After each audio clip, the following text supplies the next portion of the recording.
Ladies and gentlemen, welcome to another episode of Manchester United, rebuilding since 2013. Today's feature presentation stars Rubén Amorim, a tactical genius in Europe and a confused tourist in England. He came in like a knight in shining armor and somehow ended up looking like a substitute PE teacher trying to explain TikTok to teenagers. So what happened to the Portuguese prodigy? And why does Manchester United look like a team held together by expired glue sticks and blind hope? Let's find out. 1. European genius, English mystery. The Amorim paradox. Rubén Amorim, winner of 2 Primeira Liga titles, conqueror of Portugal, and now the man who brought Manchester United to 14th place. You know, just below the teams trying not to be sponsored by championship highlights. In Portugal, he had a 77% win rate. In England? Well, let's just say his success rate is now competing with your average Tinder swipe. 6 defeats in December 2024 alone. That's not a losing streak, it's an art installation. Amorim's transition from Lisbon luxury to Manchester misery has been so dramatic. Netflix is reportedly eyeing a docuseries called From Primeira to Panic. In Portugal, he looked like the next Pep. In England, he looks like a guy trying to install Windows 98 on a MacBook. Confident but completely incompatible. Even his post-match expressions have gone from smug philosopher to man who just lost a bet with a raccoon. It's giving Shakespearean tragedy with a side of tactical confusion. Manchester United hired Amorim expecting prime Mourinho. They got post-PSG Tuchel with a foggy GPS. United losing 4-0 to Newcastle. That's not a match. That's a public service announcement on what not to do in a rebuild. Altay Bayindir in goal looked like he was trying out for Dancing on Ice, not defending Old Trafford. Since November, United have picked up 22 points from a possible 57. Somewhere in the distance, David Moyes just smirked and whispered, "Told you it wasn't that easy." 2. The tactical stubbornness. 3-4-3 or bust. Rubén Amorim's tactics are like a beloved family recipe. Great in Portugal, but here in England, it's giving food poisoning. The 3-4-3 system that worked magic at Sporting has become a tragic choose-your-own-adventure at United. Except every choice leads to conceding a goal. At this point, Amorim's devotion to the 3-4-3 is starting to feel more like a spiritual vow than a tactical choice. It's as if he swore on a stack of coaching manuals never to play a back four again, even if it meant watching his center backs spontaneously combust. The Premier League has been screaming adapt or die, and Amorim is replying with a firm "I'd rather perish with honor." His system needs wingbacks with lungs of steel and defenders who can split atoms.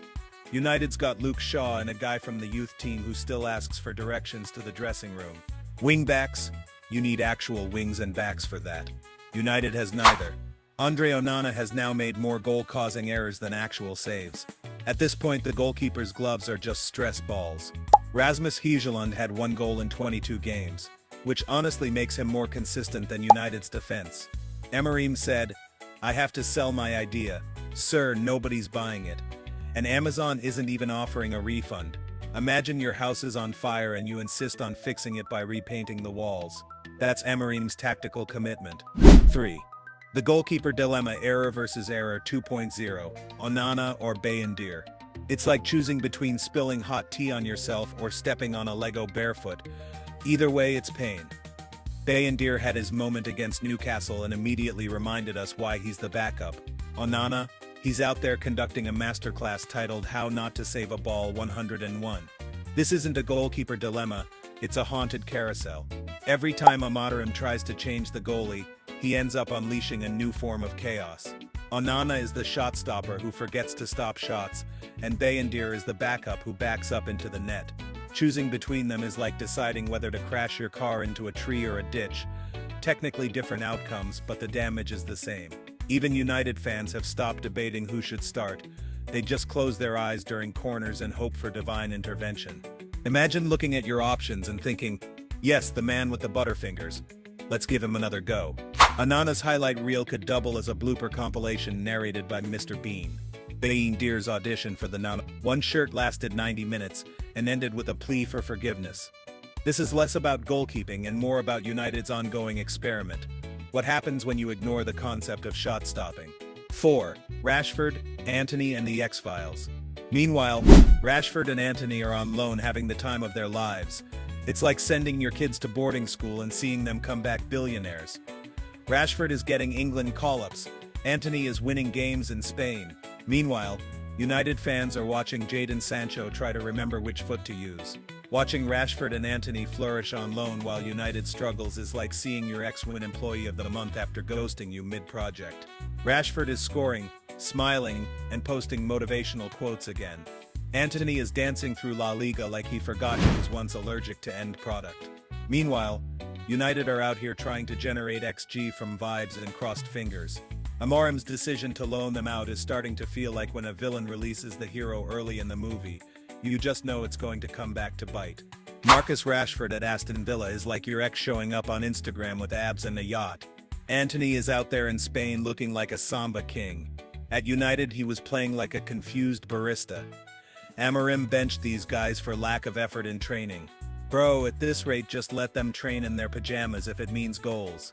Fans are begging for them to come back while Amorim is still debating whether they even deserve a WhatsApp message. 5. Bright spots. Yes, they exist.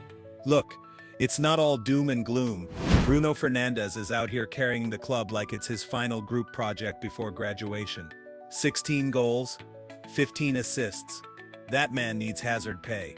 Bruno is untouchable, not because of his talent, but because if you remove him, this team turns into Sunday League. Yes, believe it or not, there are still flickers of hope buried somewhere beneath the rubble of this season. Bruno Fernandes continues to perform like he's on a one-man mission to keep the club's Google reviews above 2 stars. And while most of the squad plays like they're allergic to urgency, kids like Lenny Yoro and Patrick Dorgo are showing up with enough raw energy to remind fans what effort actually looks like. It's not enough to build a title challenge, but it's enough to say, hey, maybe we won't completely implode today. Patrick Dorgo and Lenny Yoro have potential, but let's not pretend they aren't learning football while actively playing it. Kobbie Mainoo, Mason Mount, even Xerxes have shown flashes. But it's like spotting fireflies in a blackout. Brief hope, mostly darkness. Amorim praised their bravery and spirit. Sir, we need wins, not poetry. 6. Europa League, or bust. Ah yes, the Europa League. Also known as Manchester United's last emotional support trophy. Amorim has officially thrown the Premier League out the window. The focus now? Lyon. Second leg. Win, or we riot. Let's be honest. United's Europa League campaign is less about glory and more about damage control. It's their last shot at respectability, revenue, and remembering what a good day at the office feels like. Amorim has gone all in on this competition like a man who bet his rent money on red. If they win it, he's a genius. If they lose, well, he's just the latest name in the club's post-Fergie tragic timeline. The second leg against Lyon isn't just a match. It's a career appraisal with 90 minutes on the clock and half the fan base waiting with pitchforks. United fans are now clinging to the Europa League like it's a flotation device on the Titanic. If they win, Amorim gets to live another day. If they lose, well, X will melt, and the Glazers might send a gift basket to Thomas Tuchel. The 2 draw in the first leg gave fans hope. Onana's goalkeeping gave them anxiety. This is the football equivalent of, if I pass this final exam, I graduate. If not, I move back in with my parents. 7. Fan reactions. The 3 stages of United grief. The critics. Amorim out. Worst manager since Moyes. Bringing back Ten Hag's eyebrows. The meltdown is biblical. Reddit is on fire. Twitter, X, is a war zone. Someone called him Rubén Interim. That one might actually stick. One guy said United versus City next season would be a championship fixture. Dark times. The loyalists. Others are singing Amorim's name to the tune of a heartbreak anthem. You know it's serious when football becomes karaoke therapy.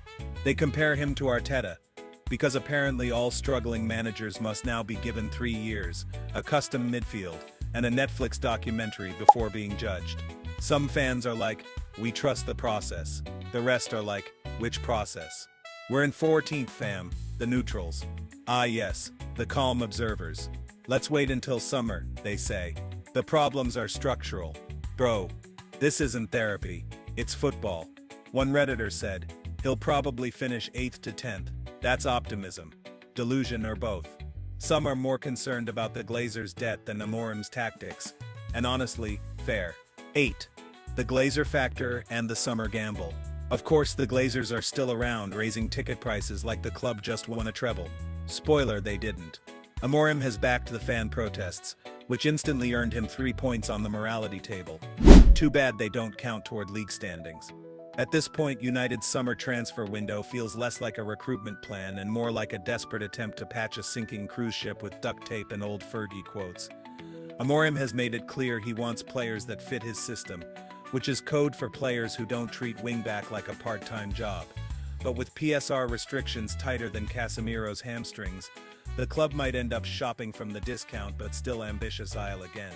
And if we hear he's one for the futures one more time, the fan base might collectively combust. United fans are protesting in the streets and Amorim's like, yeah, same, pass me a placard. The real game is the 2025 summer transfer window. Amorim needs Alphonso Davies, Matthias Cunha, and divine intervention. He says he's not crazy enough to promise a title next season. Good. Because promising mid-table might still be a stretch. Closing thoughts. Amorim's United. A mystery, wrapped in red. So what do you think? Is Amorim a tactical prophet stuck in the wrong timeline, or just Erik ten Hag with Portuguese subtitles? Will the Europa League save him, or are we a Lion loss away from another Manchester United managerial obituary?